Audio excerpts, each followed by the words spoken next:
birthday, Crystal. Hey, Crystal. We love you.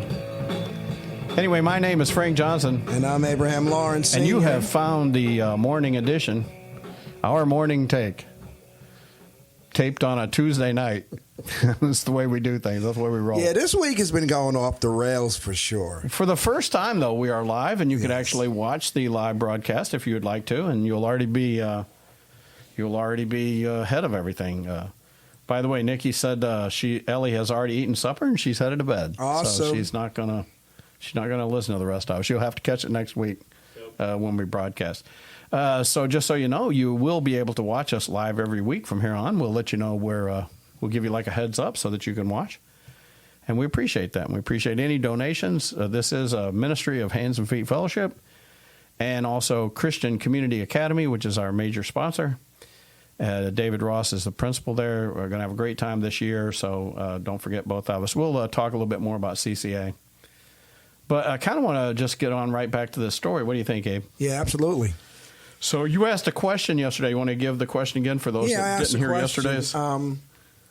Now, did the king Abimelech see something in Isaac, or did he just think it was morally wrong for someone to try to take his wife?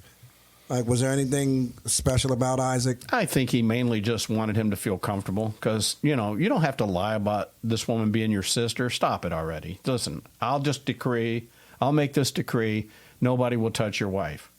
It's kind of like the Few Good Men movie where Colonel Jessup says, no one will touch Santiago. No one's able to touch Santiago. And so then, of course, the Tom Cruise character, Lieutenant Jaffe, I think is his name, questions him and says, then why did you have to order him off the base? If no one's going to touch him, why does he have to leave the base, right?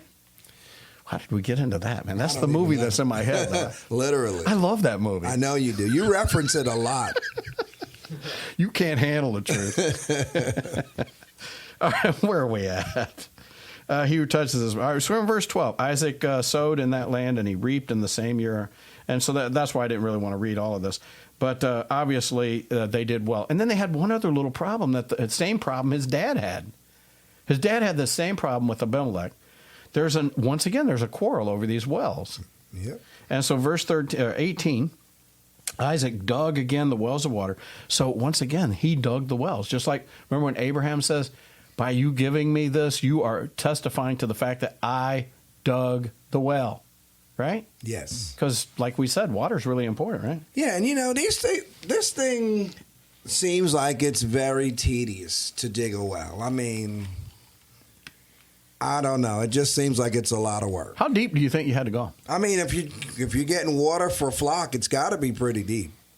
I mean, I think you have to go a little deep anyway just to get down to the water, right? Yeah. I don't know. I mean, you got to put in some work. I mean, they didn't have augers.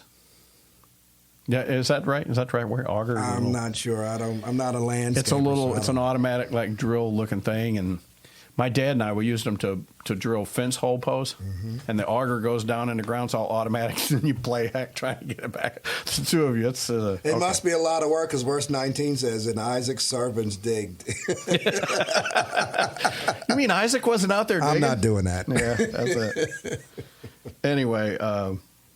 So the herdsman tried to say that the water was theirs. Isaac says the water is mine. They moved away and they dug another well. See, he didn't even want to quarrel. He's like, we'll just go dig another well. So he digs another one, calls it Rehoboth. For he said, at last the Lord has made room for us.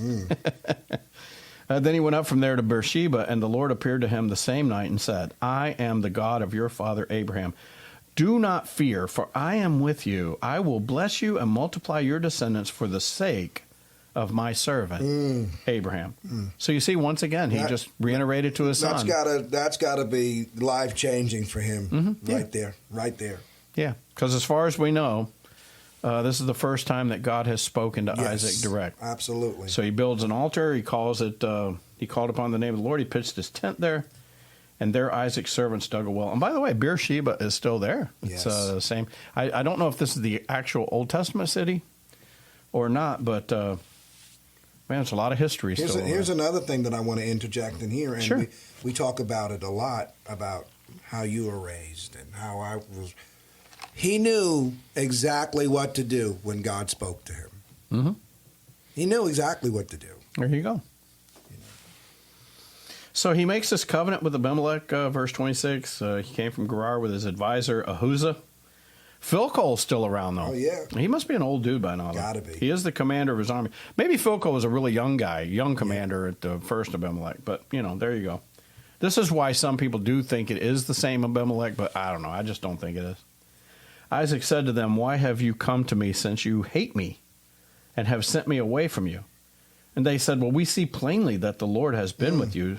So we said, let there now be an oath between us, even between you and us, and let us make a covenant with you, that you will do us no harm, just as we have not touched you, and we have not done you nothing but good, and have sent you away in peace. You are now the blessed of the Lord." So, this sort of answers your question that you asked a minute ago, Abe. I believe that Abimelech knew that from his father Abimelech and Abraham, and this is his son, that the true God is with these guys, and he blesses these guys.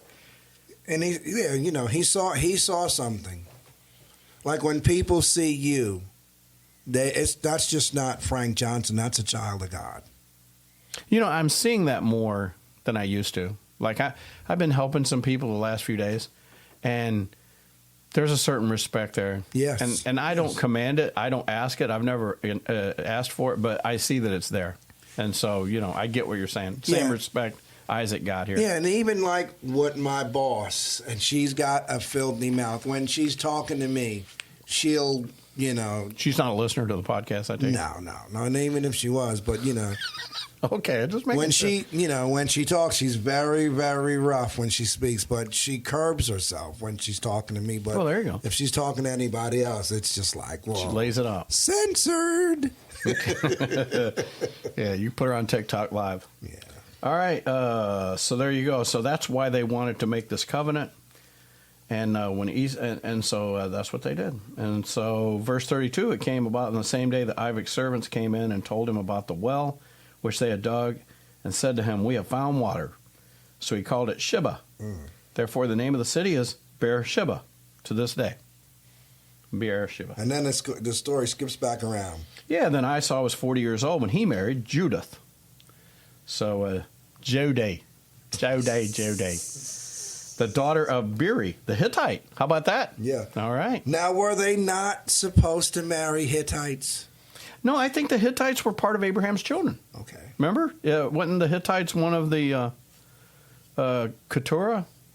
One of those kids of Keturah? Yes. Yeah, and that's why David actually, chose the Hittites and all. Uriah. Uriah the Hittite. Yeah, I believe they were good friends of the Israelites. Oh, yeah, the Hittites. Yep. And Basemath, the daughter of Elon the Hittite, and they brought grief. Yes, to Isaac and Rebekah. Yeah, How about because that? the King James, it says, which were a grief of mind unto Isaac and Rebekah. Isn't that terrible? So now they don't like his wife, and they don't like the kids. A pretty typical Man, I was family. about to say something, but I'm not even going there. Oh, man, you teased us. Come on, you can't do that. I know how they feel. You definitely do. You are having those same kind of problems. Yes. Okay, well, before we get into number 27, I guess we'll save it for tomorrow. This was a Wednesday. Yes, It was episode 123. We're signing out of here. Bye, Crystal.